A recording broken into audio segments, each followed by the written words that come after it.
Welcome to superior plus. आज के lecture में हम पढ़ने वाले हैं photo electric effect and quantum theory की एक्सप्लेनेशन।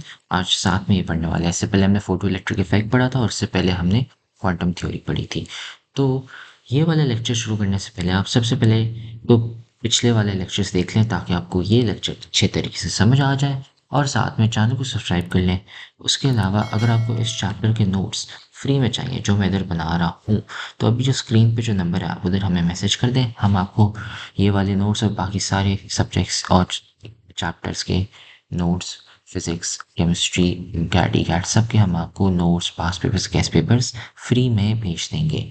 और उसके अलावा वरना नहीं तो आप इस वीडियो की डिस्क्रिप्शन लिंक में व्हाट्सएप ग्रुप की लिंक है, उसको ज्वाइन कर लें। वहाँ पे भी आपको व्हाट्सएप ग्रुप पे notes, past papers, case papers सब चीज़ें फ्री में मिल जाएंगी। तो अब है ना ये लेक्चर शुरू करते हैं कि यार है क्या ये चक्कर। तो देखिए, आइंस्टाइन भाई साहब आपके थे, ठीक है। उन्होंने है ना ये बोला कि यार सबसे पहले आपकी जो लाइट है, ठीक है, रेडिएशन एनर्जी या लाइट है, वो लाइट कंटिन्यूअस नहीं है। सबसे पहले इतनी दफ़ा हमने ये पढ़ लिया, बट वो डिस्क्रीट पार्टिकल्स फोटॉन्स में होती है।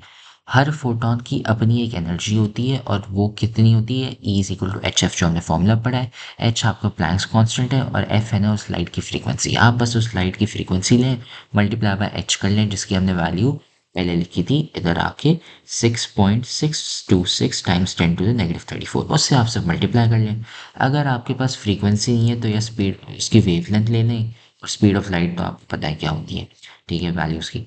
तो आप उससे वो ले लें ताकि फ्रीक्वेंसी निकल जाए, फिर एनर्जी निकल जाए, ठीक है। ये हमें पता है कि यार अच्छा, हर लाइट की एनर्जी होती है। एनर्जी किस पे डिपेंडेंट है, सिर्फ फ्रीक्वेंसी पे, इंटेंसिटी पे या किसी और पे नहीं, सिर्फ फ्रीक्वेंसी पे। और वो फ्रीक्वेंसी हमें बताती है कितनी एनर्जी है, ठीक है। और ये आपके आइंस्टाइन ने तो बता दिया, ठीक है। और मोमेंटम का ये फॉर्मूला लिखा है, ये हमने पहले लिखा हुआ था, ठीक है।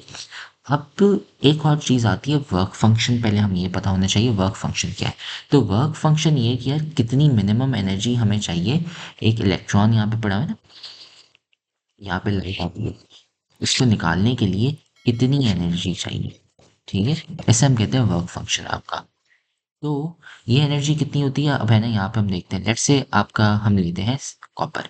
कॉपर की वर्क फंक्शन एनर्जी कितनी है, 4.4 ईवी। मतलब इतनी मिनिमम एनर्जी देंगे ना एक इलेक्ट्रॉन को, जब आपकी लाइट है वो यहाँ पे शाइन करती है 4.4 ईवी, ठीक है। तो हमने ये एक ले ली, ठीक है। एक और कर ले, आपकी लाइट है ना ऐसे ही यहाँ पे शाइन करती है, उसके ऊपर 4.4। उस 4.4 ईवी की लाइट की वजह से ये जब एनर्जी इसके ऊपर ट्रांसफर हो जाती है तो आपका इलेक्ट्रॉन निकल जाता है, ठीक है। लेट्स से 4, और ये समझा आपको कॉपर है, ठीक है, सिर्फ कॉपर ही। अगर कोई और हुआ मटेरियल तो चेंज हो जाएगा उसमें, ठीक है। लेट्स से 4.4 ईवी की जगह मैंने 5 ईवी, तो होगा क्या यार, 4.4 ईवी तो लग रही है निकलने में, एनर्जी लग रही है इसको निकालने में।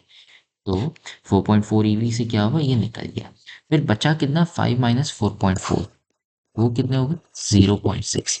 ये एक्स्ट्रा एनर्जी है। ये एक्स्ट्रा एनर्जी आपकी क्या बन जाती है, किनेटिक एनर्जी, जो हमने पिछले लेक्चर में डिस्कस की। तो इससे क्या हो जाता है कि यार आपकी जो 5 इलेक्ट्रो वोल्ट्स वाली जो एनर्जी है, उसमें से 4.4 चली गई वर्क फंक्शन में, मतलब इलेक्ट्रॉन को निकालने में, और बाकी कन्वर्ट हो गई किनेटिक एनर्जी में। मतलब कि आपका इलेक्ट्रॉन है ना जब निकल जाए ऑब्जेक्ट से तो वो ट्रैवल कर सके विद स्पीड, ठीक है।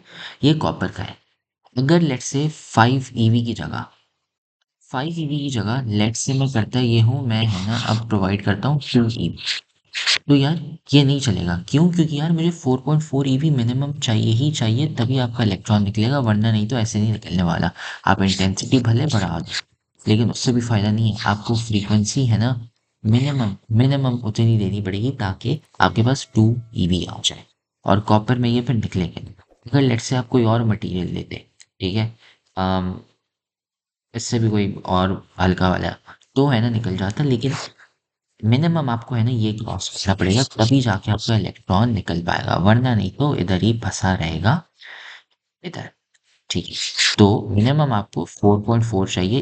उसके लिए अगर लेट्स से मैं 3 ले लेता हूँ, तो यार मैं सोडियम लेता हूँ, सोडियम वाली है ना कन्वर्ट हो जाएगी, कैल्शियम भी हो जाएगा, पोटेशियम का भी निकल जाएगा, कॉपर का नहीं निकल पाएगा, सिल्वर का नहीं निकल पाएगा, लीड का नहीं निकल पाएगा, और इन सब के। क्यों? क्योंकि यार उतनी एनर्जी है ही नहीं कि यार इलेक्ट्रॉन को वो निकाल सकें। मिनिमम आपके पास 3 EV होनी चाहिए, वो आपका वर्क फंक्शन कह रहा है, दैट्स एन एग्जाम्पल। ठीक है, ये हो गया। और वही चीज़ है ना, यहाँ पे हमने लिख ली, work function is the minimum energy required to remove an electron from metal, this is dependent on the frequency of the light and not intensity. ठीक है, when a photon strikes the surface of a metal, some of its energy is used to overcome the work function, मतलब उसको निकालने में, and बाकी जो बची कुची energy होती है वो ट्रांसफर हो जाती है किनेटिक एनर्जी में। क्यों? क्योंकि यार हमने law of conservation of energy पढ़ा हुआ है, energy can't be created not destroyed, energy किसी और फॉर्म में सिर्फ कन्वर्ट होगी। तो यार वो एक्स्ट्रा एनर्जी है ना, वो कन्वर्ट हो जाती है टू किनेटिक एनर्जी। ठीक है, और ये हमने यहाँ पे फॉर्मूला लिख लिया, आप समझे। एच एफ जो है, ये हमारी टोटल एनर्जी है, ठीक है। एक काम करते हैं, नीचे लिख लेते हैं, टोटल एनर्जी हमारे पास कितनी है यार, जितनी लाइट से आ रही है, लाइट या एनर्जी, ठीक है, वो कितनी है आपकी, एच एफ। ठीक है, ये किसके बराबर है यार, सबसे पहले तो वर्क फंक्शन, उसमें है ना कितना लगा, और दूसरा किनेटिक एनर्जी आखिर में जो बची। और यही चीज़ है ना, मैंने आपको यहाँ पे डायग्राम में समझाई थी कि यार अच्छा, एक तो आपकी सम एनर्जी है वो वर्क फंक्शन में लग रही है, मतलब इलेक्ट्रॉन को निकालने में, एक दफा निकल गया, फिर उसके बाद स्पीड होगी, कितनी होगी, जीरो है तो भाई, तो जीरो काइनेटिक एनर्जी, खाली सिर्फ वर्क फंक्शन है। अगर काइनेटिक एनर्जी है लेट्स से 2 मीटर्स पर सेकेंड या कोई सा भी ऐसे कुछ, तो फिर है ना उसके पास काइनेटिक एनर्जी तो होगी, तो वो है ना हमें यहाँ पे काउंटिंग करना पड़ेगा। ठीक है, तो टोटल एनर्जी ये हमेशा याद रखें, ये हमारी टोटल एनर्जी है जो लाइट की वजह से।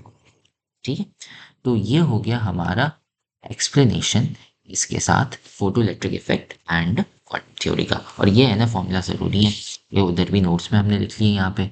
ठीक है, और वर्क फंक्शन की डेफिनेशन बता दी, और ये है ना डायग्राम है। डायग्राम क्या बता रहा है कि यार ये है ना आपकी मिनिमम फ्रीक्वेंसी होनी चाहिए, और ये फिर है ना आपकी किनेटिक एनर्जी है। इस फ्रीक्वेंसी तक है ना क्या होगा, आपकी जो फाइनल किनेटिक एनर्जी है वो जीरो होगी। इसके बाद आप बढ़ाते जाओ तो आपकी है ना किनेटिक एनर्जी एक्स्ट्रा बनती जाएगी। ठीक है, कैसे? वो मैंने आपको बताया था, फ्रीक्वेंसी आपने वो जब क्रॉस कर ली, उससे नीचे फिर भाई कुछ नहीं निकलने वाला, इलेक्ट्रॉन्स वो फंसे रहेंगे। ठीक है, तो ये हो गया हमारा इसका एक्सप्लेनेशन। अब आते हैं क्वेश्चन पे। क्वेश्चन में क्या है कि यार work function for zinc is 4.24 ई, अब हमें थ्रेशोल्ड फ्रीक्वेंसी निकालनी है। तो अभी अभी हमने है ना एक फॉर्मूला पढ़ा था कि यार K E max what is this equal to H F minus आपका वर्क फंक्शन, और उसका सिंबल जो है वो हमने यहाँ पे लिखा हुआ है ये। ठीक है, ये ना आप है ना ऐसे ही लिखिए, लिखना नहीं है, ये हमने लिख लिया। अब यार अब यार हम ये करना चाह रहे हैं कि किनेटिक एनर्जी मैक्सिमम, हमारी किनेटिक एनर्जी कितनी होगी। देखिए हम है ना सिर्फ थ्रेशोल्ड फ्रीक्वेंसी निकालना चाह रहे हैं। थ्रेशोल्ड फ्रीक्वेंसी का मतलब क्या है कि यार अच्छा ज़ेड से सिर्फ इलेक्ट्रॉन्स निकल रहे हैं, स्पीड उनकी ज़ीरो है, सिर्फ निकल रहे हैं, तुक्का मार के निकाला जा रहा है, लेकिन यार फिर आगे ट्रैवल नहीं कर पाते, वो फंसे हुए हैं। तो यार हमारी मतलब स्पीड ज़ीरो है, क्योंकि हमारी जो सारी की सारी एनर्जी थी वो सिर्फ आपकी वर्क फंक्शन पे चलेगी, किनेटिक एनर्जी में तो कहीं नहीं है, तो ये हमारा ज़ीरो हो गया यहाँ पे। This is equal to H F minus आपका वर्क फंक्शन। ठीक है, और वर्क फंक्शन हमारा किसके बराबर है, एच एफ के बराबर। एच की वैल्यू हमें पता है, और हमारे पास दिया हुआ है जिंक। जिंक जो है हमें निकालना है थ्रेशोल्ड फ्रीक्वेंसी, मतलब ये हमें है ना ये एफ जीरो निकालना है। तो एच को डिवाइड कर लेते हैं, ठीक है, एंड ये हमारा एफ जीरो आ गया। अब ये किसके बराबर है, सबसे पहले आपका तो work work function. Work function यहाँ पे आते हैं, इधर हम देखते हैं जिंक कहाँ पे है। जिंक यहाँ पे नहीं दिया हुआ, और क्वेश्चन में, अच्छा हाँ क्वेश्चन में दिया 4.24 EV। तो ये हमने यहाँ पे 4.24 EV, ठीक है, इसको है ना कन्वर्ट करना पड़ेगा 1.6 टाइम्स 10⁻19 से मल्टीप्लाई करके, डिवाइडेड बाय यार यहाँ पे 6.626 टाइम्स 10⁻34।